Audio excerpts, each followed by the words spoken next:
বন্ধুরা, আবারও ফুটবল মাঠে বাজিমাত করলেও আলবিসেলেস্তেরা। হ্যাঁ, বলছি আর্জেন্টিনার কথা।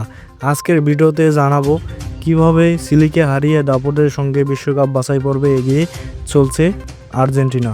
সান্তিয়াগো উত্তপ্ত মাঠে চিলি বনাম আর্জেন্টিনা ম্যাচ শুরু হয়, কিন্তু 16 মিনিটে বদলে যায় খেলার রং। থিয়াগো আলমাদার নিখুঁত পাস আর জুলিয়ান আলভারেজের জড়ানো ফিনিশিং গোল। Argentina 1, Chile 0। আলভারেজের এই গোলই ম্যাচের ভাগ্য গড়ে দেয়। দ্বিতীয়ার্ধে চিলি কিছুটা ঘুরে দাঁড়ানোর চেষ্টা করলেও এমিলিয়ানো মার্টিনেজের দারুণ সেভ তাদের সব আশায় জল ঢেলে দেয়। আজকের ম্যাচে প্রথমার্ধে লিওনেল মেসিকে মাঠে নামানো হয়নি, কিন্তু দ্বিতীয়ার্ধে মাঠে নেমেই খেলেছেন দুর্দান্ত। 17 বছর বয়সী ফ্রাঙ্কো মাস্তানোর অভিষেক ইতিহাসে নাম লেখালেন আর্জেন্টিনার হয়ে সবচেয়ে কম বছর বয়সে আন্তর্জাতিক ম্যাচ খেলা ফুটবলার হিসেবে।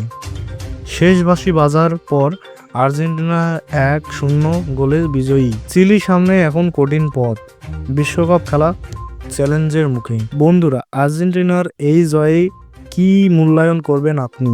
কমেন্টে জানিয়ে দিবেন। আর এমন সব খেলার হাইলাইট পেতে সাবস্ক্রাইব করুন আমাদের চ্যানেল। ধন্যবাদ, দেখা হবে পরের ভিডিওতে।